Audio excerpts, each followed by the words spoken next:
Hello दोस्तों, आज मैं आप लोगों को एक बहुत ही भयानक भूतिया कहानी सुनाने वाला हूँ। दोस्तों, अगर यह कहानी आपको पसंद आए तो प्लीज़ हमारे चैनल को लाइक ज़रूर कीजिएगा और कमेंट करके ज़रूर बताइएगा कि आपको यह कहानी कैसी लगी।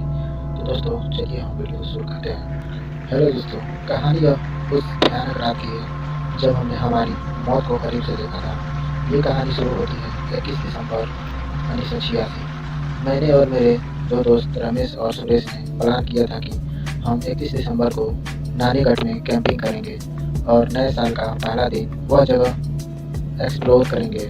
हम कल्याण से रात 9 बजे निकले थे। उस रात कार में चला रहा था। रात के वक्त हाईवे वीरान दिख रहा था। बीच बीच में बैलगाड़ी या साइकिल वाले दिख रहे थे। कार चलाते चलाते हमने शिवालय क्रॉस किया। फिर हमें भूख लगने लगी थी। हम ढूंढने लगे थे कि रोड साइड में कोई होटल या रेस्टोरेंट दिखता है या नहीं। वह दौर था 1986 का। तब ज़्यादा डेवलपमेंट नहीं हुआ था, इसलिए हाईवे पर रेस्टोरेंट तो नहीं थे, मगर गांव के आसपास छोटे ढाबे हुआ करते थे। हमें हाईवे की लेफ्ट साइड में एक पुराना घर दिखाई दिया। वहाँ पर ढाबे का बोर्ड लगा हुआ था और वहाँ की लाइट भी चालू थी, पर दरवाज़ा बंद था। हमने सोचा कि अंदर कोई ना कोई तो ज़रूर होगा। मैंने कार रोड पर साइड में लगाई और हम तीनों ढाबे की ओर चल दिए। ढाबे के दरवाजे पर अंदर से कुंडी नहीं लगी थी, पर धीरे से अंदर गए और देखा कि अंदर कोई नहीं था, पर चूल्हा जल रहा था। उस पर कुछ पक रहा था और एक बात हमें अजीब लगी, उस ढाबे में बिग साइज फ्रीजर था, जिसकी उस छोटे ढाबे पर ज़रूरत भी नहीं थी। मैंने दोस्तों के कहा, चलो यहाँ से निकलते हैं, मुझे ये जगह अजीब लग रही है, कोई और ढाबा या होटल ढूंढ लेंगे। सुरेश ने भी मेरी हाँ में हाँ मिला दी थी, पर रमेश बोला कि तुम दोनों जानते हो मुझसे भूख बर्दाश्त नहीं होती और जब भूख लगती है तो मैं चिड़चिड़ा जाता हूँ और इस वीराना सड़क पर मुझे नहीं लगता कि कोई और ढाबा होगा। तो थोड़ी देर रुकते हैं। उसके बाद हम ढाबे में रखे पलंग पर इंतज़ार करने लगे। तकरीबन 10 मिनट बीत गए थे। इन 10 मिनट में सुरेश पूरे ढाबे का गोल चक्कर लगा कर आ गया। उसने हमें बताया कि यहाँ तो कोई भी नहीं दिख रहा है, पर घर के पीछे कटे हुए इंसानी बालों और कपड़ों का ढेर पड़ा हुआ था। लगता है ये जगह किसी सैलून का साफ रही होगी। चलो यहाँ से निकलते हैं। फिर हम तीनों ढाबे से बाहर निकले और कार की तरफ चल दिए। जैसे ही हम कार के पास पहुँचे और हमने डोर खोलने के लिए हाथ आगे बढ़ाया, तभी पीछे से आवाज़ आई, बिना भूख मिटाए ही यहाँ से जा रहे हो? हमने पीछे मुड़कर देखा तो ब्लैक ड्रेस में एक सुंदर लड़की थी, जो ढाबे के आंगन से हमें आवाज़ दे रही थी। फिर हम वापस मुड़कर उस ढाबे में गए। अंदर उस लड़की के साथ दाढ़ी वाला आदमी था। उसकी शक्ल किसी तांत्रिक जैसी थी। उस आदमी ने वहाँ यहाँ सिर्फ नॉनवेज ही मिलेगा साहब। रमेश सुरेश ने मटन मंगवाया और फिर मेरे पास भी ऑप्शन नहीं था। खाने का ऑर्डर देने के बाद हमने उस आदमी से कहा, हम हमारे कार में बैठकर थोड़ी देर ड्रिंक करेंगे, उसके बाद आकर खाना खाएंगे।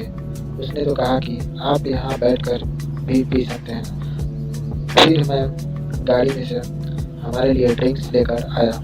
ड्रिंक करते हुए उस आदमी से भी हमने थोड़ी बातचीत की।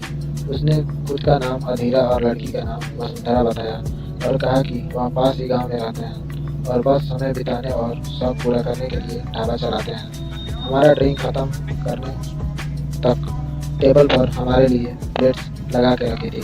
खाने के टेबल पर बैठते वक्त मैंने एक बात नोटिस की, अधीरा और वसुंधरा एक दूसरे की तरफ देखकर मुस्कुरा रहे थे और उनकी वह मुस्कान किसी शैतान से कम नहीं थी।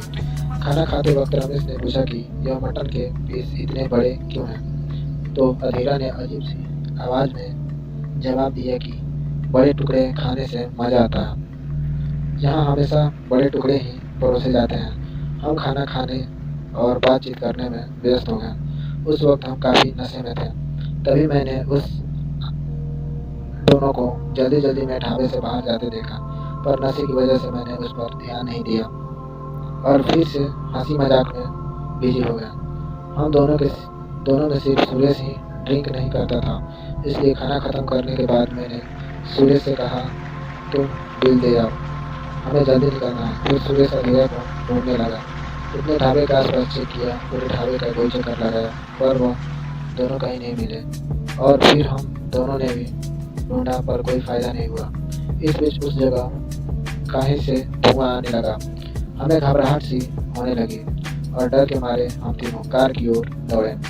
और जब कार के दरवाजे खोले तो शीशे से फिर आवाज़ आई, तुम्हारी भूख मिट गई, हमारी भूख का क्या। यह आवाज़ सुनते ही हम तीनों ने झट से पीछे मुड़कर देखा और उस वक्त हमारे सामने जो भयानक नज़ारा दिख रहा था उसे याद कर आज भी हमारी रूह कांपती है।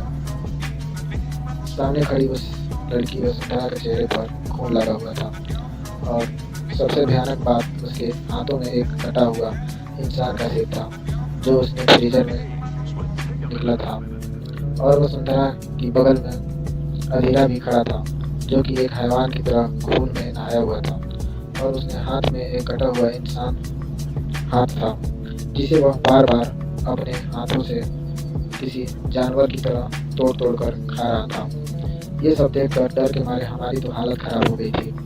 हम तीनों फट से गाड़ी में बैठ गए और मैं गाड़ी स्टार्ट करने लगा, पर हमारी नजरें उस दोनों पर ही थी। वह हमारी तरफ तेजी से बढ़ रहे थे जैसे कि हम उनका शिकार हैं। उस वक्त बैड लक से हमारी गाड़ी भी स्टार्ट नहीं हो रही थी और वह दोनों हमारे कार के आसपास मंडराने लगे। वह शैतान गाड़ी के छत पर चढ़कर जोर जोर से कूदने लगे और वह चुड़ैल औरत गाड़ी के बोनट पर चढ़कर कांच के ऊपर मारने लगी। कांच बस टूटने ही वाला था। मैंने एक लंबा सांस भरी और दिल से हनुमान जी का नाम लेकर गाड़ी की चाबी घुमाई और गाड़ी स्टार्ट हो गई। मैंने गाड़ी यू टर्न मार के कल्याण की ओर भगाई। वह दोनों जानवर की तरह गाड़ी के पीछे भागने लगे थे। वह लड़की जोर जोर से चिल्ला रही थी और वह शैतान जानवर की तरह दहाड़ रहा था। काफी लंबी दूरी तक उन्होंने हमारा पीछा किया। बाद में वह दोनों अचानक गायब से हो गए।